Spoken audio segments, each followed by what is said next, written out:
여러분 안녕하십니까? 황장수의 주말 경제 갤러리. 오늘은 우리 사회 주변에 흔히 볼 수 있는 자영업자 문제를 이야기를 하겠습니다. 자, 자영업자 요즘 정말 늘어나고 있습니다. 엄청나게 많은 자영업자들이 창업 1년 만에 망해 나가고 5년 안에 70~80%가 망한다라는 통계가 있음에도 불구하고 다들 자영업으로 뛰어듭니다. 그것은 조금 가진 2~3억 되는 돈으로 전 재산이 그냥 놀면 그 돈마저 지킬 수 없으니까, 그렇다고 어디 가서 일을 하라고 받아주는 데도 없으니까 자영업 전선에 뛰어드는데요.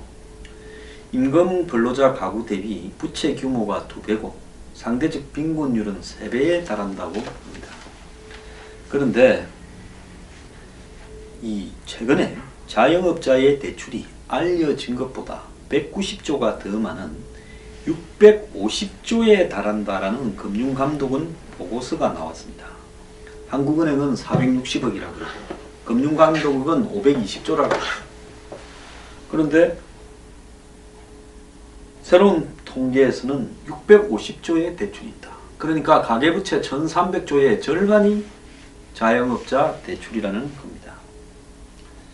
자, 그동안의 자영업자 대출은 개인 사업자 대출 외에 가계 대출까지 뒤섞여 있어서 실제로 잘 알지를 못했는데, 금융당국이 처음으로 미시 분석을 한 결과 대출 규모가 지금까지 알려진 것보다는 훨씬 크다는 겁니다.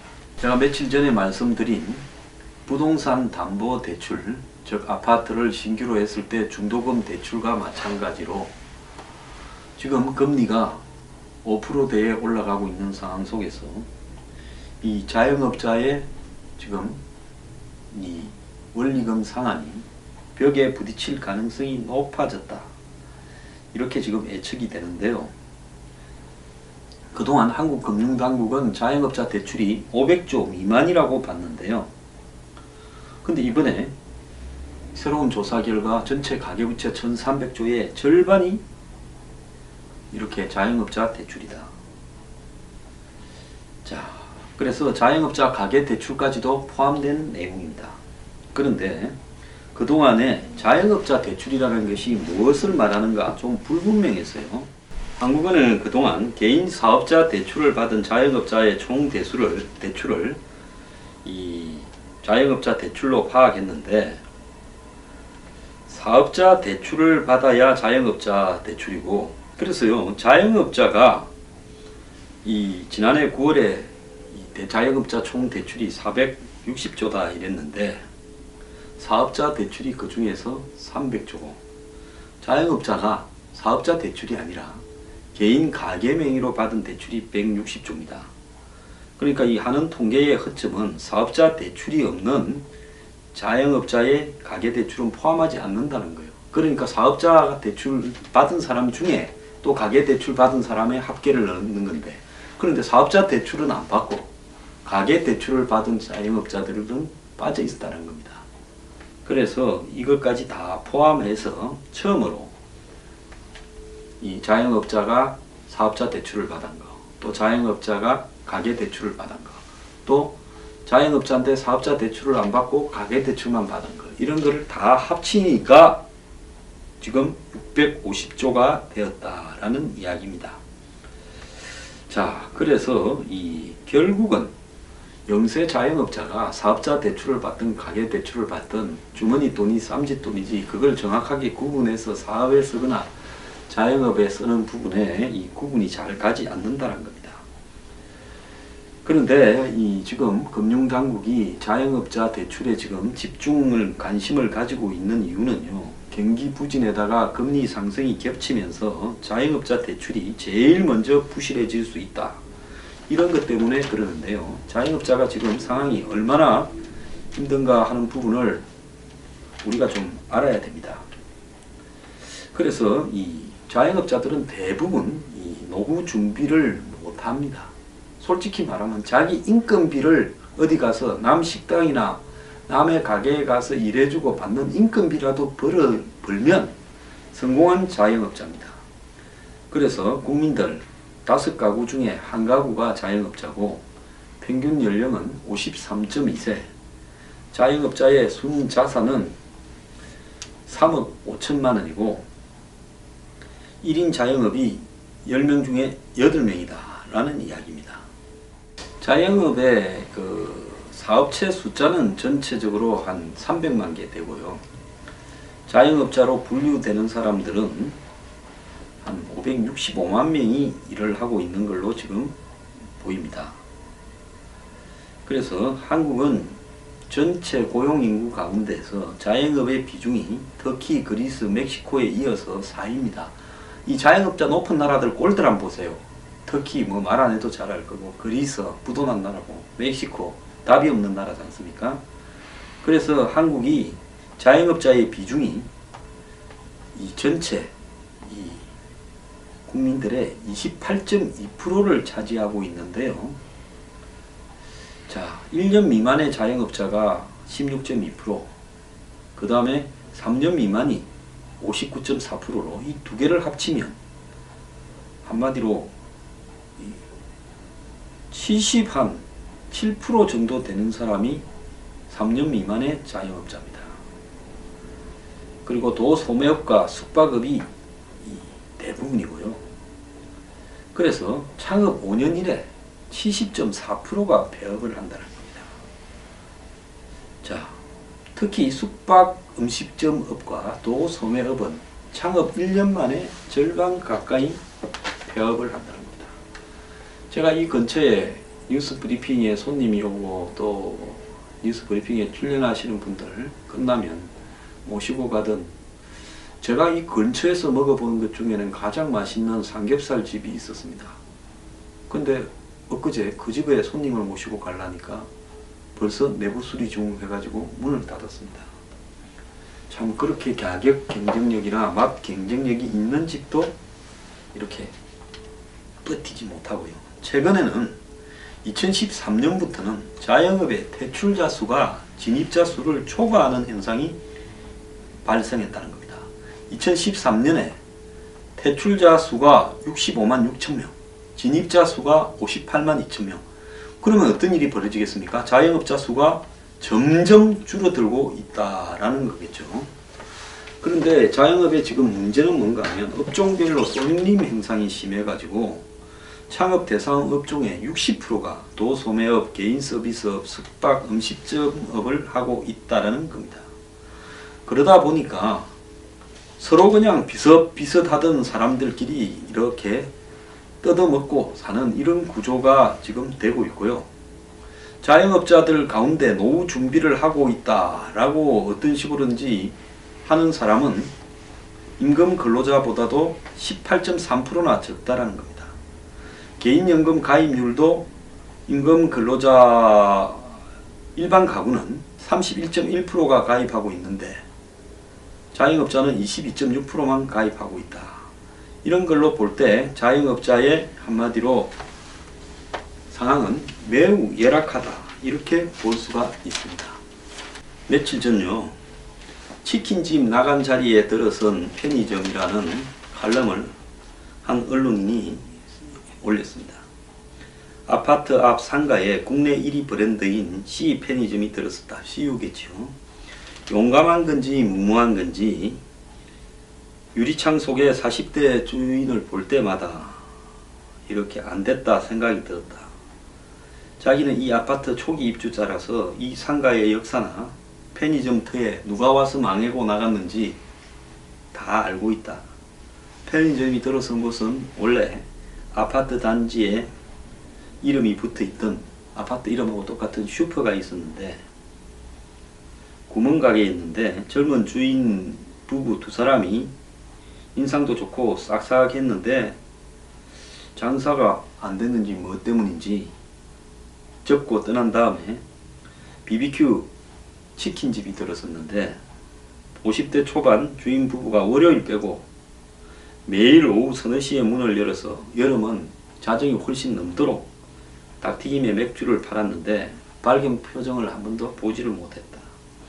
어찌어찌 3, 4년을 버티더니만 몇 주 전에 문을 닫고 뚝딱뚝딱 며칠 동안에 인테리어 공사부에 지금 편의점이 들었었다.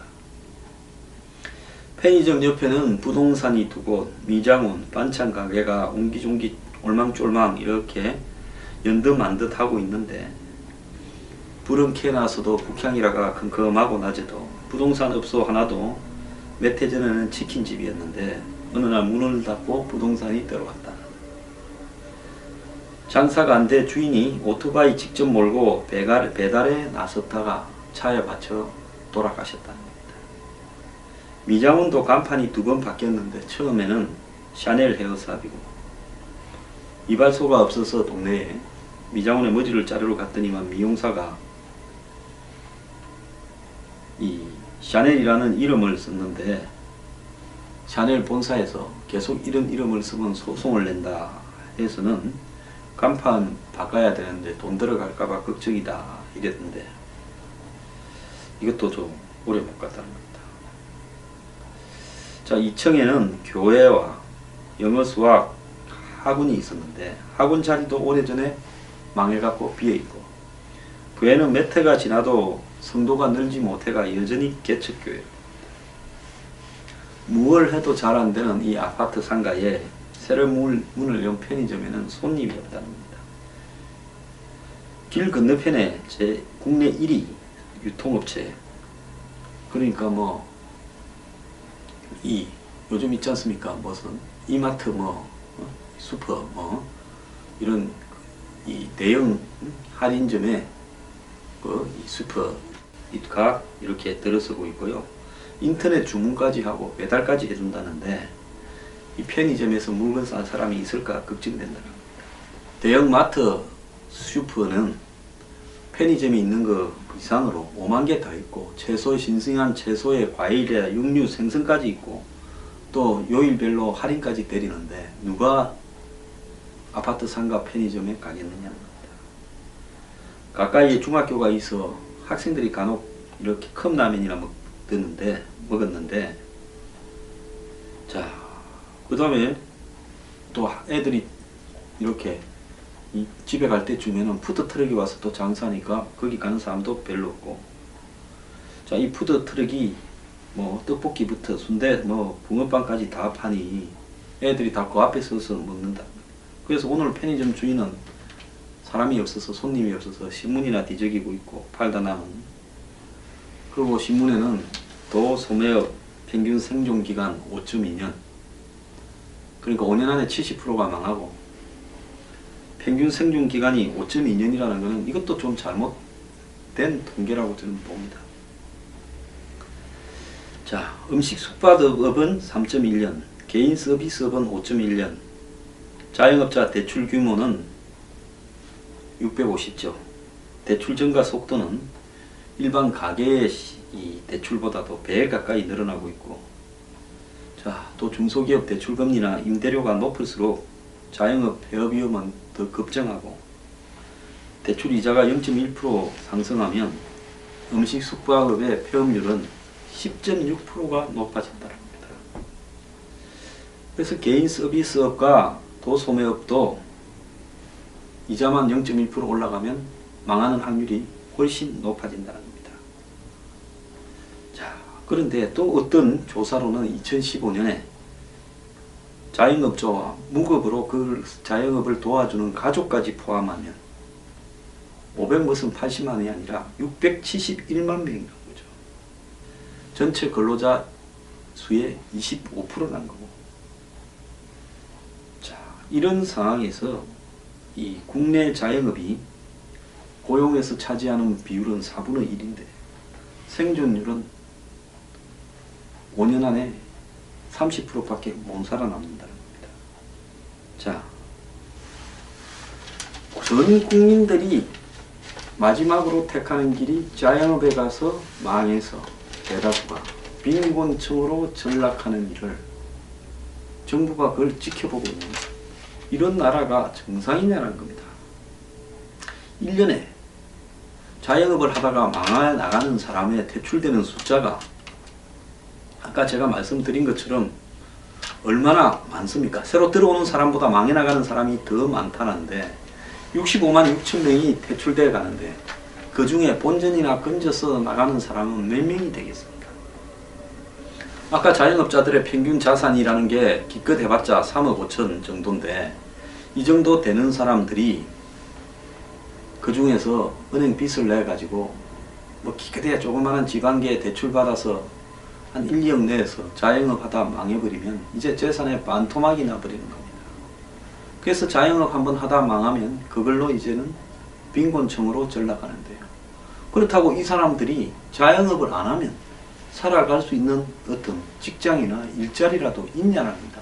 정말 돈 100만 원만 벌 수 있으면 자영업 안 하겠다라는 사람을 제 주변에 숱하게 봤습니다. 부부 둘이서 어디 가서 200만 원만 벌 수 있으면 자영업 안 하겠다는 겁니다. 자, 우리가 지금 이 겉으로요 이렇게 수많은 서민들이나 영세민들 또 중산층에서 탈락해 가는 사람들이 이런 자영업 등으로 숱하게 늘어나고 있는데요. 이 사람들은 전부 개인적인 고통으로 다 그냥 이 눈에 보이지 않는, 한마디로 누구도 이 사람들에 대해서 가끔씩 통계내고 가끔씩 신문이 보도하고 가끔씩 국회에서 짚어지는 것 외에는 이 사람들에 대해서는 누구도 그 고통을 이해하지 못하고 알지 못합니다. 동네에 가다가 보면 저도 그렇습니다. 자영업자 하시는 분들 보면 저분들은 무슨 낙으로 저 사업을 할까 해서 마음이 짠할 때가 있고 일부러 거기 들러서 필요 없는 물건을 사갈 때도 있습니다. 그런데 정부가, 금융기관이 또 자영업자 대출 등을 해주는 무슨 서울시도 신용보증재단이 있고 경기도도 신용보증재단이 있고 지자체마다 다 있는데 정말 대출을 해주기 전에 이 정말 레드오션이 되어버린 무한 경쟁을 하는, 한마디로 김밥 떡볶이집, 또 그냥 식당, 또 더 나아가서 치킨집, 생맥주집, 또 뭐 있습니까? 노래방, PC방,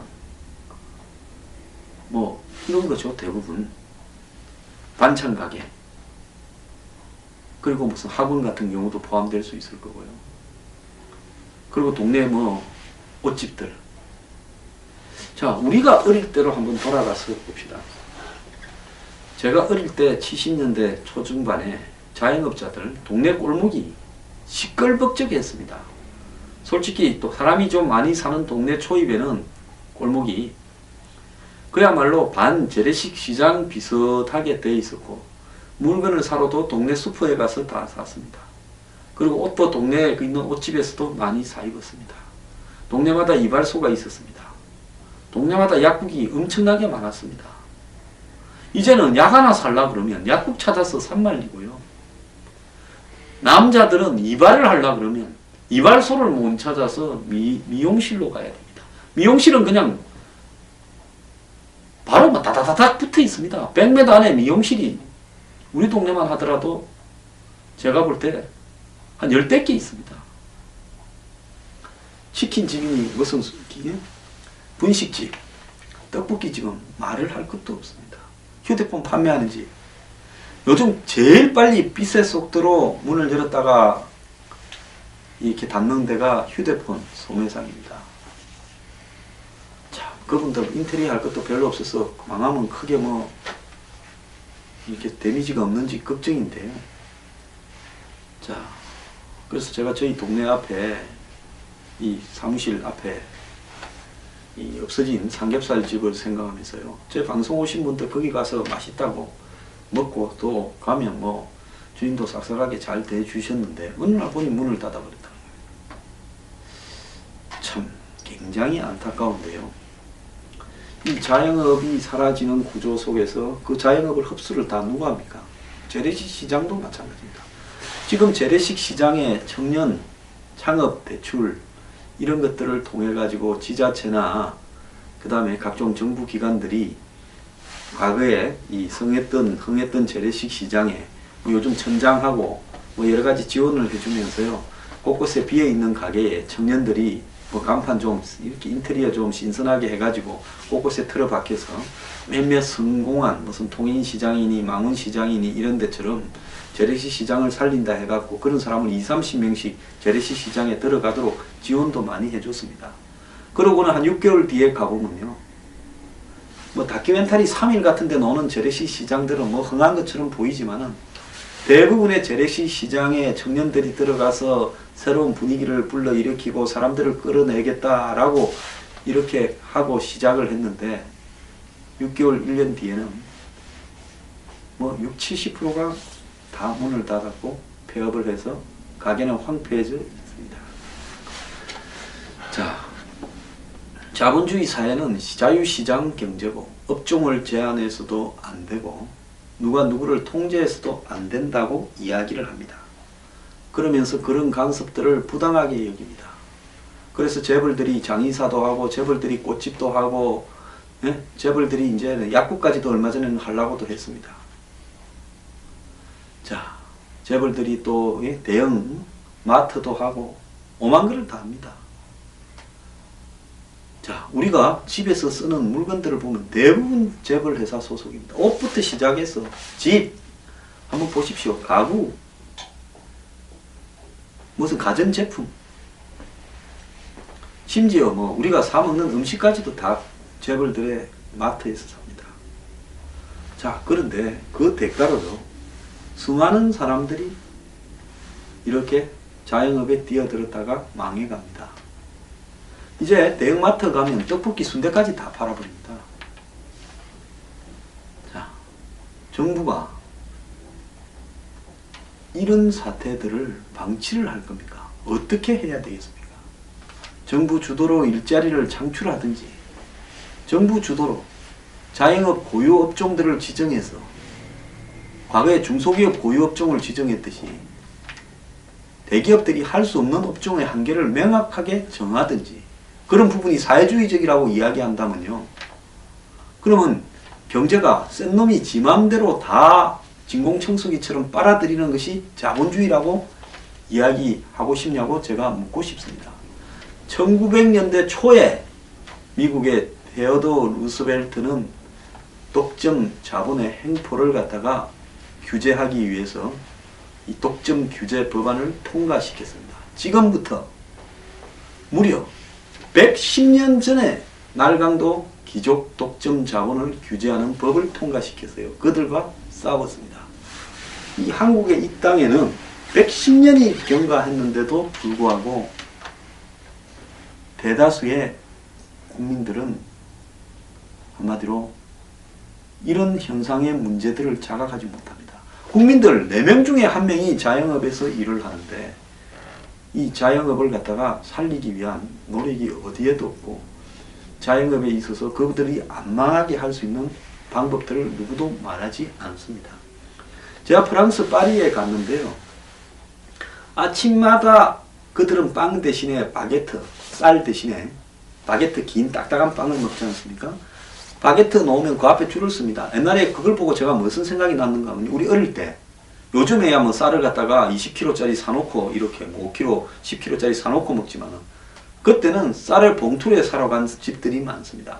아침에 가면 전부 쌀 사러 와 있습니다. 쌀집들이 동네마다 다 있었죠. 그 쌀집들 다 없어졌죠.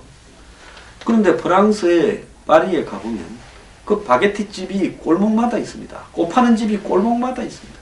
그 사람들 가게 모양을 딱 보면요, 그 자리에서 50년, 100년까지도 한 가게들이 있습니다. 동네마다 있는 조그마한 펍 같은 그런 어떤 이 한마디로 동네 식당들 보면 거기에 뭐 연륜이 묻어 있습니다. 한국처럼요, 떠졌다가 망했다는 식당이 아니라 의자가, 가죽 의자가 낡아서, 나무 의자가 낡아서 빛이 반들반들 날 정도로 오래된 연륜이 묻어 있습니다. 자, 그런 나라에는, 프랑스에는 마트나 무슨 대형 양판점, 할인점, 몰 같은 부분은 도심에는 못 만들고요, 도심에서 한참 나가서 관광객들은 찾아가서 살 수가 없을 위치 정도에만 만들도록 해놨습니다. 프랑스가 자본주의 국가입니까? 사회주의 국가입니까? 어느 나라도요, 이런 자영업자들을 지키고 보호하는 전통은 다 있습니다. 근데 한국의 자영업자들은요, 그냥 맨바닥에 헤딩으로 내던져져서 컨설팅조차도 안 해줍니다. 무슨 정부 관련 무슨 보증보험 무슨 신용 뭐 재단 이런 데서요, 형식적으로 우리 몇 명 도와줬다고 하고 그 중에 절반쯤은 떼이는 돈이다 생각하고요, 망해가는 업종에 나가도 그거 조언조차도 잘 안 해줍니다. 수많은 이 프랜차이즈에 가입한 자영업자들이 망해가고 프랜차이즈 하는 사기꾼 같은 주인들은 배를 불립니다. 그들은 망해가면 또 사람 들어오니까요. 아마 그 프랜차이즈 하는 업자들 그럴 겁니다. 제가 그 요즘 뭐 식당 뭐 이 막 뭐 칼럼니스트 비슷한 뭐 백모라는 사람이 있지요. 그런 사람들은 이렇게 생각할 겁니다. 또 호구들 또 들어왔네. 수십 가지 프랜차이즈를 합니다. 계속 바뀝니다. 집주인들은 들락날락거리니까요. 또 한 명 망해서 나갔네. 이제 권리금도 없어져 가고 있습니다. 자영업자들이 또 장사를 안 되니까요. 요즘 강남에 청담동이나 가로수 길이나 또 홍대 앞이나 연남동이나 서울 시내에 한마디로 권리금이 많고 임대료가 높다라는 동네에요, 요즘 빈 가게들이 늘어나고 있습니다. 임대료도 떨어지고 있습니다. 이제 거품이 꺼질 만큼 꺼져가고 있습니다. 자, 그래도 그런 데 들어가는 사람은 자영업자 중에도 좀 돈이 조금은 있는 하이레벨 자영업자들입니다. 자, 우리 동네 골목에서 오늘도 수많은 자영업자들이 죽어나가고 있는데요, 이들 중에 상당한 부분은 자영업을 하게 해서는 안 되고 한마디로 국가적 고용 창출이나 복지의 대상으로 가야 될 사람이고, 또 상당한 부분은 제대로 컨설팅을 받아서 자영업을 하기 전에 정부에서 기술 훈련을 시키든 업종 훈련을 시키든 해서 경쟁이 레드오션이 아닌 블루오션 부분이 되도록 유도해야 되는 사람입니다. 그냥 돈 빌려줍니다. 자, 그러고는 절대로 안 떼입니다. 한국에는 뭐 은행에서 돈 빌리면 죽을 때까지 쫓아다니잖아요. 은행 돈 떼먹다가는 신용불량자 되어서 개고생을 평생 하지요. 자, 그런데 대선 후보라는 인간들 중에 4차 산업혁명 이야기합니다. 그 4차 산업혁명이라고 저것들 주변에 와가지고 자료주고 설명해주는 무슨 뭐 벤처 사업가, 무슨 또 돈 좀 갖고 있는 사람, 또 무슨 재벌 앞잡이들, 그리고 무슨 교수, 이런 사람들은 삐까뻔쩍하게 그런 걸 이야기하지만은요, 그 4차 산업혁명이라는 거는 한국이 틈새 시장으로서 일부 부분에 해야 될 부분이지 한국에서 할 수준도 오지 않았고, 그걸 한다고 한국이 되지도 않고 거기서 일자리 창출도 안 되고 일자리를 없애버리는 겁니다. 자, 지금 미국이 왜 제조업을 다시 미국으로 불러들이고 미국에서 생산을 하라고 전통적인 형태로 돌아가겠습니까? 70년대로 복귀하고 있어요. 트럼프의 아메리칸 퍼스트가요. 그러면 우리도요, 70년대에 길거리에 자영업자들이 생기가 넘치고 사람이 바글바글 하던 그 시대로 돌아갈 부분은 돌아가야 된다. 그런 어떤 자영업자의 고통에 대해서 말하는 대선 후보는 하나도 없고, 무슨 마이크 끼고 지도 잘 모르는 4차 산업혁명 시버리고 자빠졌고, 저것끼리 네가 올린 내가 올린 떠들고 자빠졌습니다. 자, 4차 산업혁명 올지 안 올지도 모르고 와봤자 재앙이기 쉬운 그런 소리, 우리한테 안 맞는 그런 이야기 하지 말고요, 자영업자 어찌 할 것인가, 대통령 되고 싶은 사람 그 이야기부터 한번 해보세요.